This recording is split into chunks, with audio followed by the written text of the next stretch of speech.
Okay, we're rolling? All right.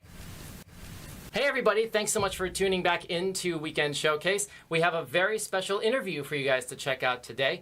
With us today is a very interesting independent developer who actually just straight up hit us up recently on our Linktree page, and he's got a very exciting piece of software to share with us. Wouldn't you say so, Steph? Yeah, absolutely. Cool. And also with us today to help out with the rest of this introduction and the interview is the triumphant return. Prodigal son returns. The man, the myth, the legend, Mr. Timothy Thompson. Yes, it's good to be back in the studio. It's been long overdue. Exactly. I wouldn't be able to miss anything like this. So, and also doing on the other side of the interview is our guest today. You want to go ahead and introduce yourself for the people at home? Sure. Hi, I'm Jeremy. I'm in New York City. I am a musician primarily. I got into game dev about a year ago, year and a half ago now, I guess. And I'm really happy to be here to talk about the game and hang out with you guys. Okay.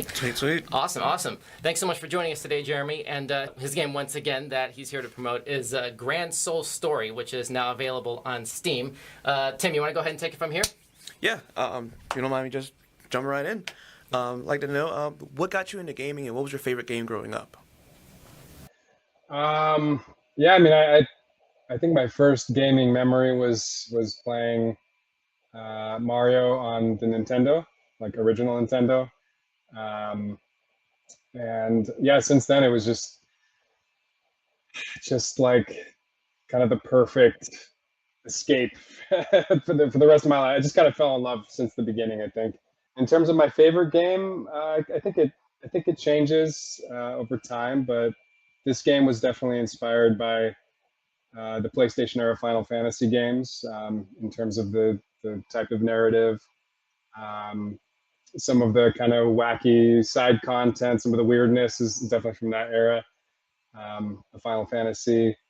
And the game is pretty non-linear, and that was inspired by Baldur's Gate 2. So maybe I'm showing my age, but I know. I know that a lot of people are enjoy those vintage games, but those I think Final Fantasy 9 probably, Final Fantasy 7, Baldur's Gate 2. There's some others that I'm not thinking of, but those would probably be somewhere at the top. I was going to say that actually leads into one of my other questions, and it's something I also noticed reading from some of the Steam reviews as well, is that a lot of people, myself included, pulled allusions from both Final Fantasy 6 and Chrono Trigger. Yeah. Oh yeah, FF6. I mean, yeah. FF6 has never been my favorite Final Fantasy, which I know is a little sacrilegious. But I definitely love obviously the pixel presentation, and I think if I had to kind of describe this game like an elevator pitch, it would be somewhere between Baldur's Gate 2 and Final Fantasy 6. Not that it's at that echelon of quality, but that it was inspired by those two games. Okay, I was going to ask if there was any other inspirations outside of those that you might have pulled from for those games. But Baldur's Gate, seeing it now, like now that you mentioned it, definitely, I could tell. Yeah, it was also inspired. I know some people hate like adventure text, because it's just me. I don't have any animators, so I have to like describe a lot of what's going on in text. And I know some people think that's cheesy, but I also grew up playing like a lot of MS-DOS games and stuff. I was going to ask if you played like any of the Sierra games growing up as well. Yeah, exactly. Sierra games, and those are all about text descriptions, and it's something, that's like the oldest of the old school, text adventure. Like that's where it all kind of started. So it's something that I leaned into just out of necessity because I couldn't animate things very much, but I also really enjoy that. I enjoy that style of kind of old school. It's almost Dungeons and Dragons style, like description. May I interrupt with a question really quickly? I want to follow up on something that you mentioned really briefly a moment ago. You said that you didn't have any backup animators, excuse me, to sort of help with the production process of this game. Is it then safe to assume that there were AI elements that were used in here? And if so, can you describe the process of working with AI for this game? Yeah. The AI came out of necessity. Just, it's really fun to use for sure, but mostly just came out of financial lack. I'm in grad school right now. I'm working to become a mental health counselor, and I just have limited time, kind of limited bandwidth. so the AI was like, would have cost, I think, around $2,000. I crunched the math to get the assets that I needed. So I used AI. Definitely been some backlash. There's been some people that really are not into that.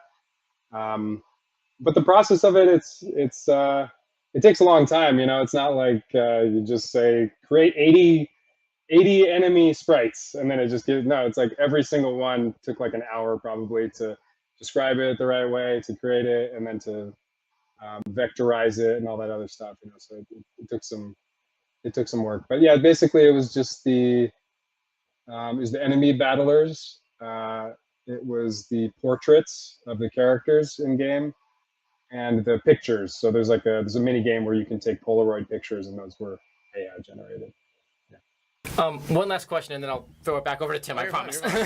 Like, what do you say then to the detractors and the critics who then would try to sort of be like all or nothing? Listen, this is either 100% human creative effort, or like even the slightest smidgen of AI doesn't really make this a legitimate project. Like, what do you say to those critics?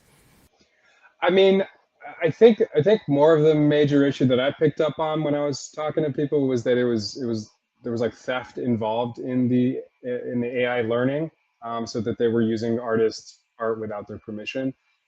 In terms of the effort involved, I think it's sort of akin to saying like, oh, you guys are using digital instead of film. Like you should be using film stock to do it, because it's so easy to just do it.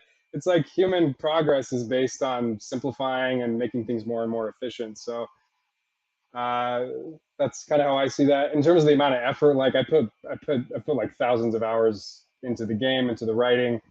I did the heavy lifting in the areas where I had the ability to do so, in the writing, the storytelling, and the music. I composed the whole soundtrack. So Wow. it's not for lack of effort. It's just I'm a terrible artist and didn't quite have the bandwidth or the money at the time.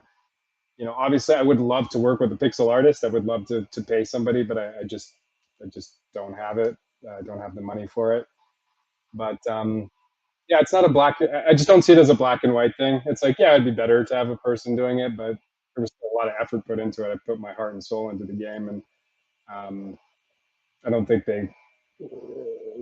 one negates the other. It's just like, yeah, There's like areas, pockets of gray. yeah, exactly. It's somewhere in the gray, and yeah. Staff, do you have any follow-ups that come to your mind, or we just pass it back over to Tim? We'll pass over for now. Okay, all right. Keep it percolating. So. Yeah. Okay, all right. Tim, go ahead. So I was going to ask this, but I think we might have already touched on this already. But I was going to ask, what got you into game development, and then what was the process in getting started? Yeah, I mean, I think it's just always been a dream of mine, as a gamer. Maybe not all gamers feel that way, but when I've been playing games, like I've been like, man, I'd really love to do it like this, but also add this or do this. And so it's just always been a dream of mine. Yeah, I just discovered a software that I could use that was accessible for somebody who's not not a coder or a programmer, and just started the process, and then it kind of picked up steam on its own. I don't think I set out to make a game. I just started messing around with the software, and then I was like, wow, this is the most fun thing I've ever done in my life. So then it's I mean, you could ask my wife. It's kind of an obsession.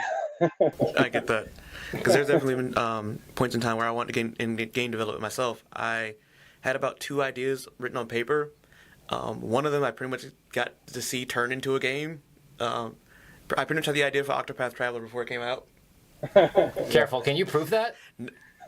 No, because none of it was written. No, but I mean, well, but you know what I'm saying. I had a concept similar to it, pretty much. Okay. I was like, oh, well, glad right. this worked out. All right. So I kind of had a follow-up question to that. So have you ever had an idea for a game that you didn't get to make, but kind of sort of somebody beat you to it, so to speak? Or was this kind of like your first like real foray into it? In terms of beating me to it,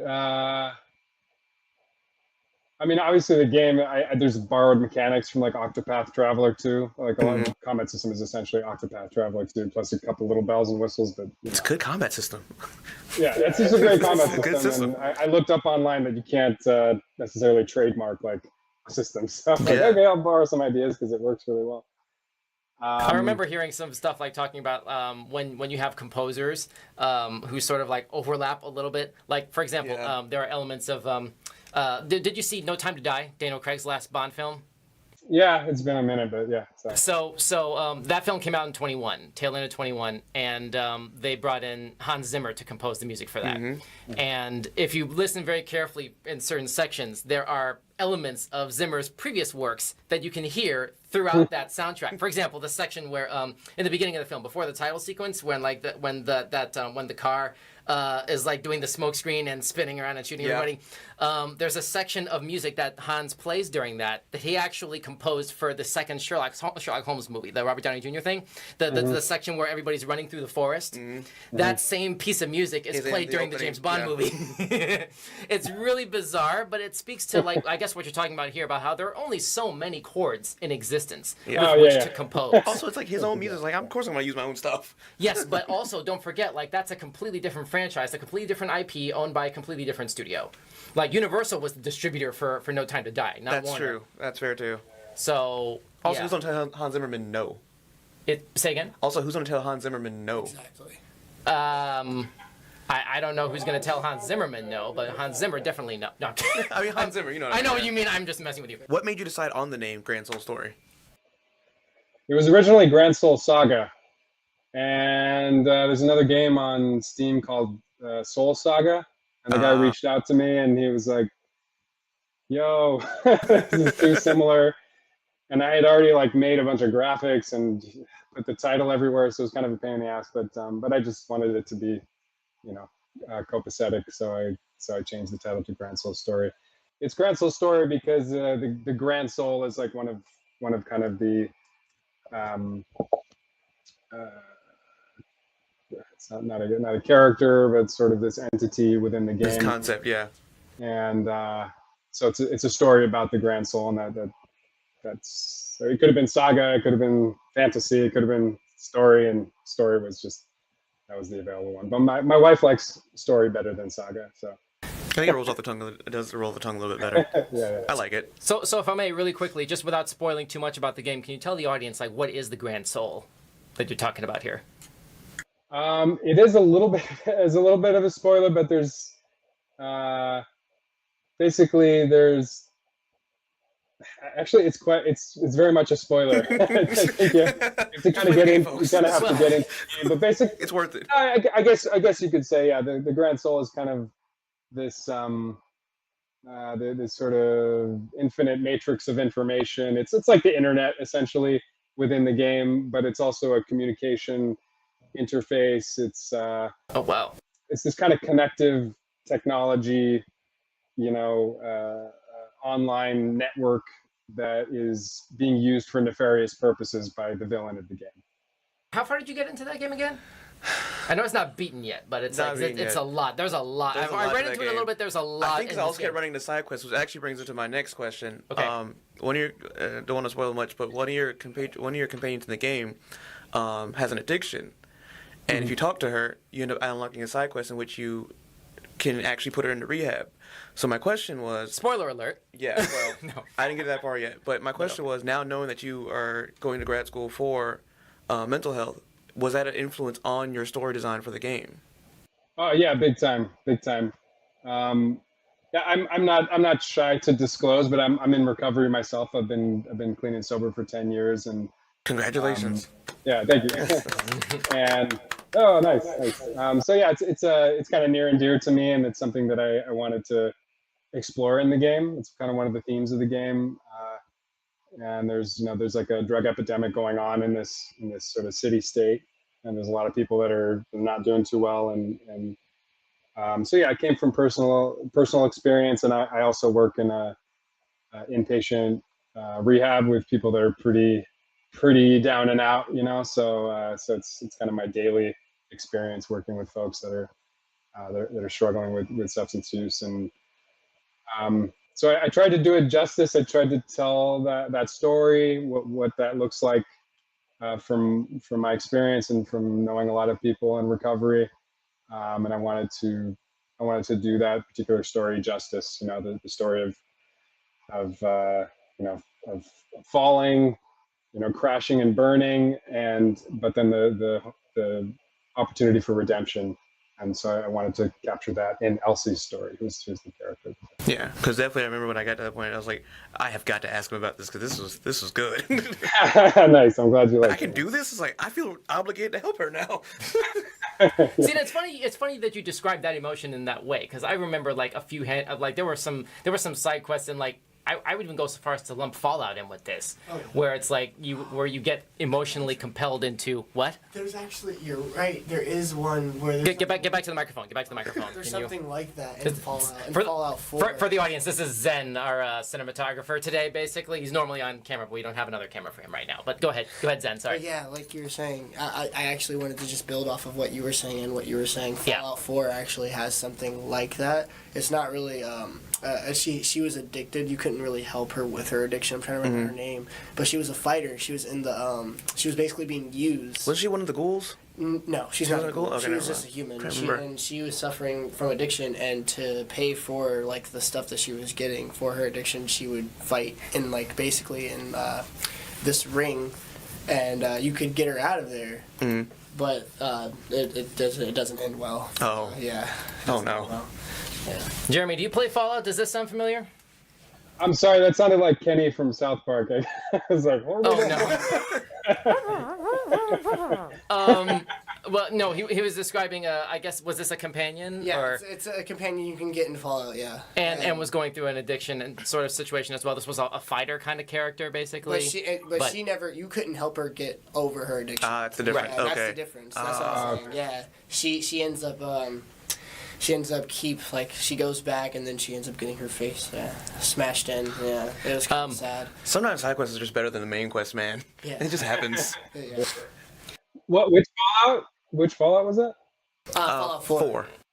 Oh, 4. Yeah, the last one I played was New Vegas, but I have to check out. I love New The best Vegas. one. You don't need to play any Yeah, other ones. yeah. You're done. That's it. Yeah, There's that's no it. more Fallouts after that, No more. actually. What's her name? I'm trying to look this up right now. Actually, It's not a fighting addiction. She actually. no, a fighter character. Oh shoot. Hang on a second. I'm trying to find this thing in here really quickly. Isn't it?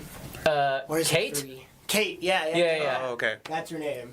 I found this random Reddit thread that just popped up. Does curing Kate make her worse in combat? Like apparently that's that's a valid question.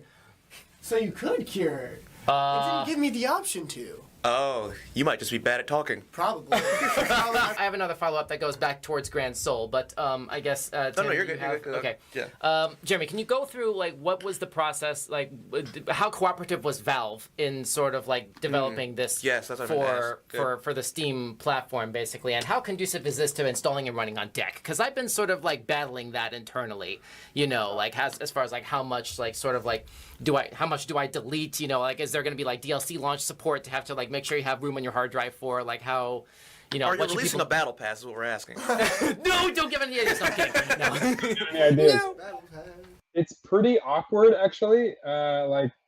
As far as like modern technology, social media interfaces, it's actually kind of complicated and weird how Steam is set up. I'm guessing it's because they don't want to just be inundated with a bunch of terrible games, so they make it a little more difficult. Like the documentation is kind of useless. It's like hundreds of pages of stuff. So I just watched some YouTube videos, some Dutch guy that explained it a lot more simply. But Wow.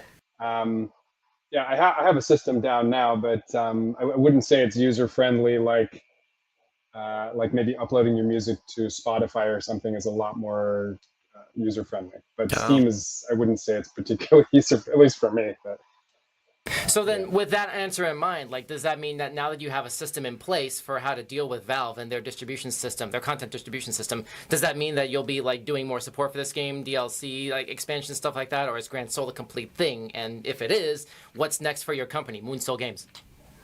No, I upload patches maybe 2 or 3 times a week. I actually met an Italian gentleman who's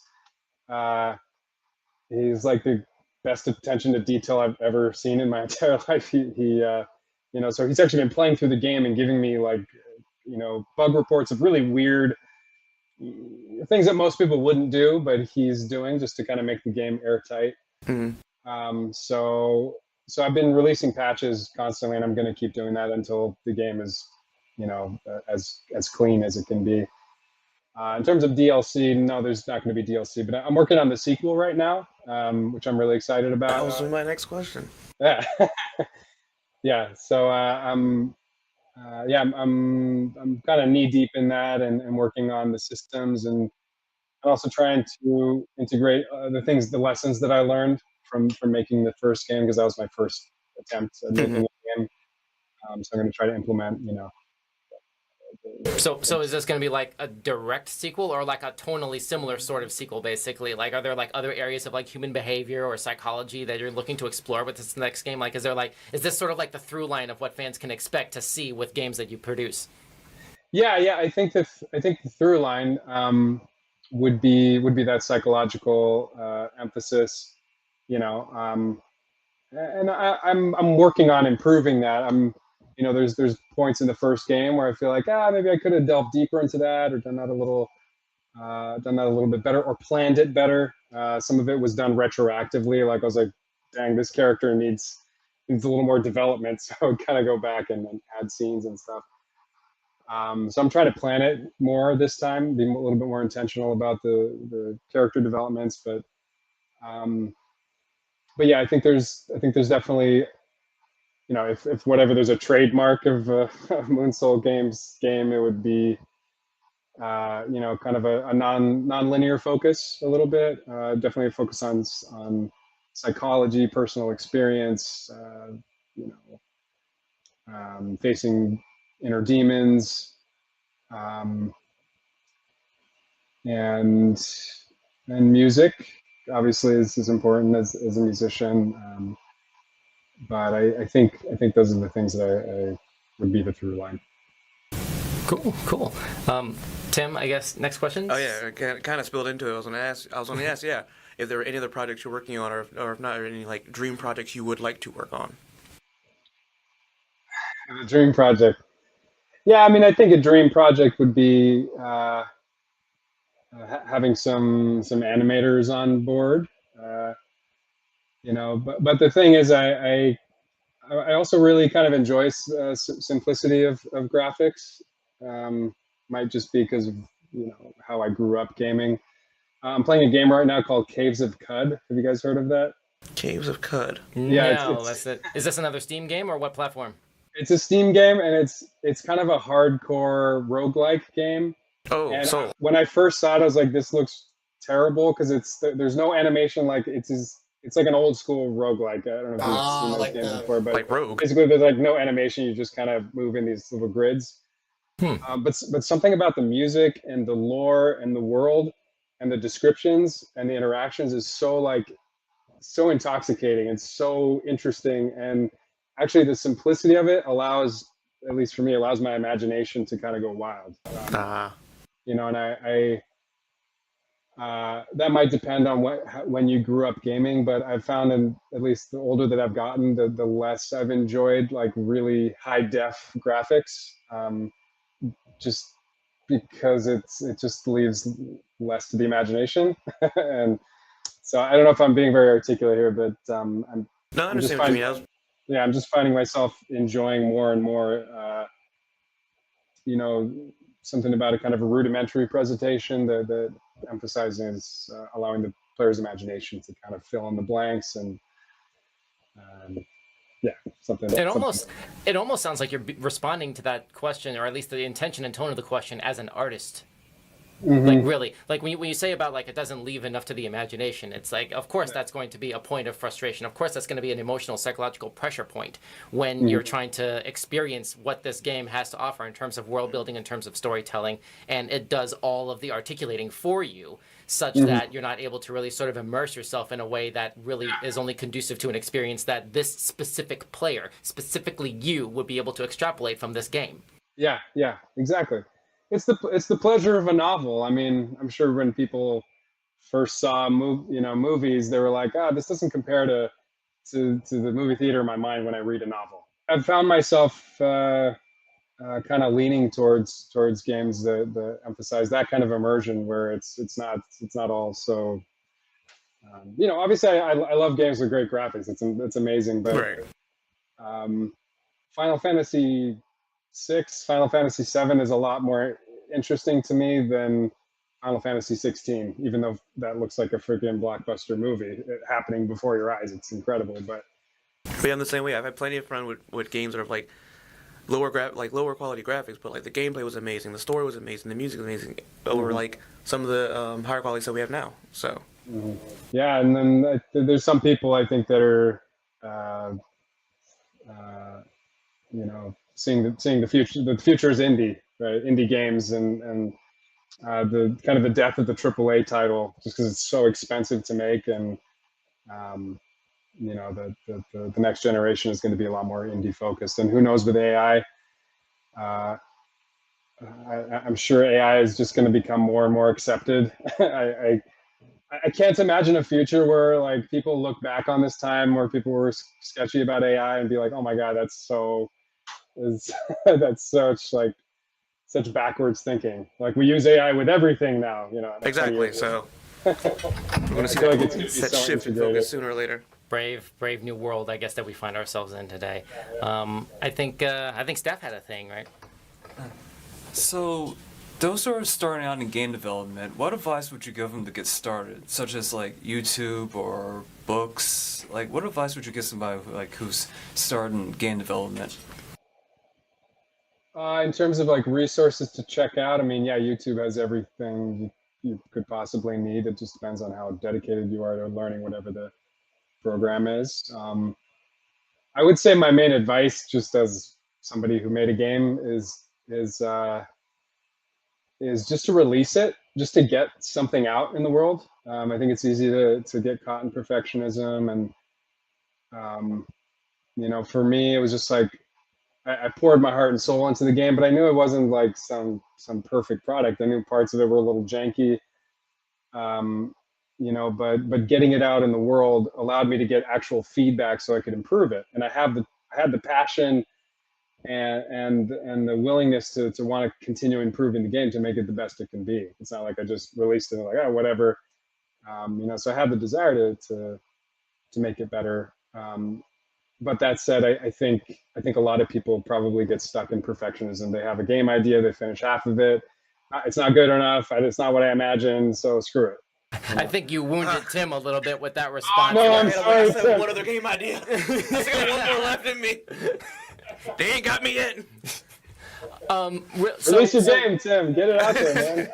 I'm gonna do it. I'm gonna do it for you. Exactly. Sure, man. Really last follow up to that one. Are there any specific YouTube channels or books or like things that really sort of stuck out to you as like really sort of influential, motivating or instructional resources that were instrumental in your journey to making Grand Soul Story a reality? Like what are some really good specific places to start out with that you think would be good to sort of give a shout out to? I mean, Reddit. It was mostly forums for me. I mostly was on forums. For some reason, reading is just easier than watching a video because they always take a long time to explain it. But reading, I can just kind of skim. So I was doing more reading, more forum, scrounging. But other than that, I mean, gamers are passionate people. Like we love video games. So I think just playing the hell out of every game, just diving into their art form, because there's so much good stuff out there, so many great indie games, so many cool ideas. I think just being willing to try out games, play games. I think it's like the best way to learn. That's the best way to or one of the most important tools for learning how to write, how to make films, how to make music, is just listening, just inundating yourself with the all the great stuff out there. Cool, awesome. I haven't been wasting my time. I've been studying for 32 years. I mean, hey, but you never know when that information is going to actually be useful, later in life. That's true, because actually, from playing certain games, I have learned more about like what I want to implement in my games and not than. Yeah. So So yeah, there you go, pretty much. I mean, no, there's nothing to replace like studying. I'm not saying don't study. Like, all that. That's super important. You need to know the. Yes. Stay in school, kids. You heard it here first. What is your favorite genre of games? Like, what made you decide to make Grand Soul into a JRPG, or well, not a JRPG, but an RPG? Yeah. No, I mean it's pretty much a JRPG. Yeah, I mean I think it changes. I'm not sure I have a favorite genre. I'm not like super into FPS type games, but trying to think what it is. I just love immersive games. I love Breath of the Wild because it's just so immersive. It's just the music, the design, everything coheres together to make this experience. It's just amazing. And I guess I've found myself kind of getting more hardcore over the years. Like I think I used to like more accessible mechanics, and now I do enjoy games that are a little more dense and like kind of difficult to understand. And that game Caves of Cod is kind of a good example of that, where you have to work a little bit. Like it's not like it's just easy and accessible. You have to kind of dig into it a little bit, and that investment of attention, that actually is part of the satisfaction of the experience, because you're giving something to it, you're investing something into it, as opposed to it just being like plug and play, ready to go. So I found myself, Baldur's Gate 2, some of the CRPGs that are very dense like that. Okay, cool. Let me see. I'm trying to find one other piece of information about this game. Dagnabbit. All right. I guess that's basically about it. If you don't have any other, unless there's any other information that you'd like to share with the people at home regarding Grand Soul, or anything else you'd like to share at this point, the floor is yours, man. No, I appreciate you guys open up the space to talk about the game, and I come from a music background, and I love making music. I love playing music and recording music. But I have to say, like, it's a lot more fun interacting with gamers. Some gamers are just so like passionate, and I've had people that just tear the game apart, but it's cool because they're invested in it. They love it, They're like they're passionate about it. So there's no such thing as bad constructive criticism, it sounds like. I mean, there's some that I would say, okay, that's just their Not thing. all gamers. Never mind. Yeah. I'll say not all gamers deserve opinions. Ooh. Seriously, you're right. I work at GameStop now, so bruh. Ooh, that's right. I forgot about that. Like some gamers don't deserve opinions. Yeah. I mean, some opinions I'm not gonna take on board as much, but I guess what I'm trying to say is, like, releasing music, like, people are just kind of, I don't know, not as like engaged, but gamers they're fun because they'll just tear your stuff apart, and or they'll really love it, and they're like, wow, this is amazing, and they just give a lot, and I really enjoy that aspect of it. It's a passionate community, and that's really good. There is such thing as tearing something apart in a good way. Other than that, the game is on sale June 27th, so get your copy. Great time to check it out. Until when? June 27th? June 27th to July 10th or something. It's a Steam sale. All right, so that and how do we pronounce your last name? I'm sorry, Reineck? Reineck. Wow, yeah, that's actually correct. Reineck. Wow, I nailed. Swish. That would have been embarrassing otherwise. Well, anyway, no, but okay, cool. So I guess that's all the time that we have for this particular interview. Thank you so very much for spending time with us talking about this game today. Thank you so much. Our guest today was Jeremy Reineck of Moon Soul Games. His game is Grand Soul Story. It's available now on Steam. It's overwhelmingly positive reviews, I would like to add. Yeah, Yes. more positive reviews. Yes. Awesome. Thanks so much for your time, Jeremy. Thank you so much for having me, guys. It's great. Thank you Good for being here. to meet you and hang out. And please feel free to come back when the next game comes out. We really love to hear Yeah, and read about please, that. If you don't reach out to us, I'm gonna reach out to you. I'm gonna find you. I'm gonna talk to you about the next game. I'm gonna talk about this game when I finish it. This man will, sir. I love RPGs, so like being invested in this one, I will find you. Cool, man. Cool, yeah. He will find you, and he will play your game. I will. I want to play your game, Tim.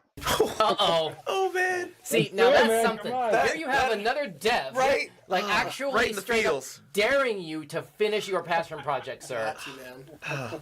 If you need help, I'll help. Shoot, I gotta start it right now. He's pulling out the computer now. All right. Thanks for watching.